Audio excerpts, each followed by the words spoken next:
అయోధ్య రామ్ మందిర్ భారతదేశంలోని అయోధ్య రామ మందిరం అనేక చారిత్రక విశేషాలతో నిర్మించబడింది.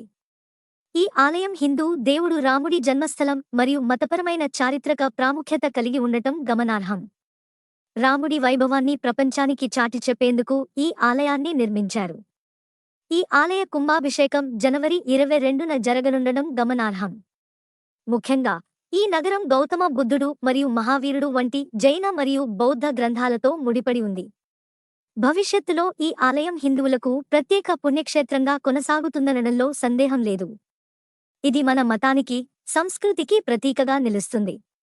ఈ కథనంలో ఈ ఆలయ విశేషాల గురించి తెలుసుకుందాం. అయోధ్య యొక్క చారిత్రక పరిణామం దాని పురాతన పేరు సాకేత్తో ముడిపడి ఉంది. మరియు పురావస్తు మరియు సాహిత్య ఆధారాల ప్రకారం బీసీ ఈ ఆలయం 5వ లేదా 6వ శతాబ్దానికి చెందినదిగా చెబుతారు. ఈ అందమైన అయోధ్య దేవాలయం ఉత్తర భారతదేశంలోని ఉత్తరప్రదేశ్ రాష్ట్రంలో సరయూ నది ఒడ్డున ఉండటం గమనార్హం. రాబోయే కాలంలో అయోధ్య ఆలయం మతపరమైన మరియు సాంస్కృతిక ప్రాముఖ్యతకు కేంద్ర బిందువుగా ఉంది మరియు యాత్రికులు, చరిత్రకారులు మరియు పర్యాటకులకు స్వర్గధామం. ఈ ఆలయం భారతీయ పర్యాటకులను మాత్రమే కాకుండా విదేశీ పర్యాటకులను కూడా ఆకర్షిస్తుంది. భవిష్యత్తులో ఇది మన అతిపెద్ద చారిత్రక చిహ్నంగా మారుతుందనడంలో సందేహం లేదు. ఆలయ వైభవం మరియు దాని చారిత్రక పురాణాలు సందర్శకులను ఎంతగానో ఆకర్షిస్తున్నాయి. హిందూ పురాణాల ప్రకారం ఈ ఆలయం రామాయణ ఇతిహాసం యొక్క లోతైన నిధి. రాముని లక్షణాలు మరియు అతని బోధనలు ఇక్కడ ప్రదర్శించబడ్డాయి. హిందూ గ్రంథాల ప్రకారం అయోధ్య పురాతన కోసల సామ్రాజ్యానికి రాజధాని మరియు విష్ణువు యొక్క 7వ అవతారమైన రామ జన్మస్థలం. ఈ నగరాన్ని శ్రీరాముని తండ్రి దశరథ రాజు పరిపాలించాడు. మరియు ఇది తరచుగా సంపన్నమైన రాజ్యం. శతాబ్దాల తరువాత మౌర్య మరియు గుప్త రాజవంశాల పాలనలో అయోధ్య బౌద్ధమతం యొక్క అభివృద్ధి చెందుతున్న నగరంగా మారింది. అప్పుడు నగరం అనేక బౌద్ధ విహారాలు మరియు స్తూపాలతో నిండిపోయింది. 16వ శతాబ్దంలో బాబ్రీ మసీదు నిర్మాణంతో అయోధ్య మతపరమైన కేంద్రంగా ప్రాముఖ్యం పొందింది. 2019లో భారత అత్యున్నత న్యాయస్థానం చారిత్రాత్మక తీర్పు వెలువరించే వరకు బాబ్రీ మసీదు సమస్య వివాదాస్పదమైంది. అనుకూల తీర్పు వచ్చిన తర్వాత రామ మందిర నిర్మాణానికి మార్గం దొరికింది. అప్పుడు ఈ రామ మందిరం మన సంప్రదాయ వాస్తుశిల్పంతో ప్రత్యేకంగా నిర్మించబడింది.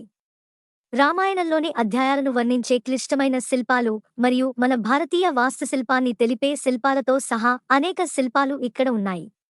గర్భగుడిలో శ్రీరాముని విగ్రహం ఉంది. రాముడు అక్కడ నుండి లేచి తన ప్రియతములను చూపుతాడు. మరియు ఆలయ సముదాయం భక్తి మరియు నిర్మాణ నైపుణ్యానికి విస్తారమైన నిదర్శనం.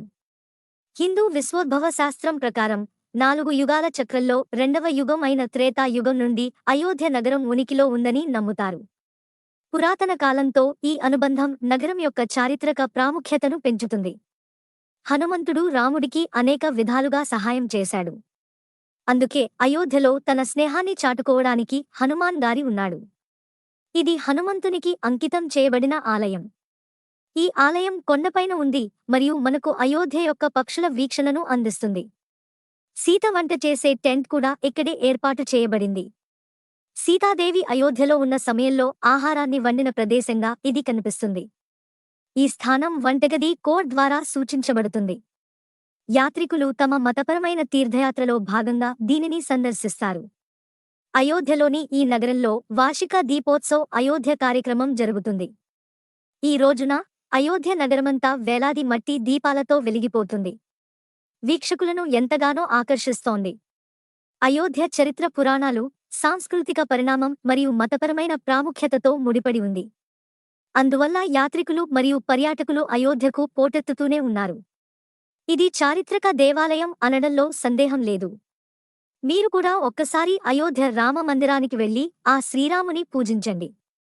లాభాలు పొందండి. Thanks for watching. Please like, share and subscribe for more videos.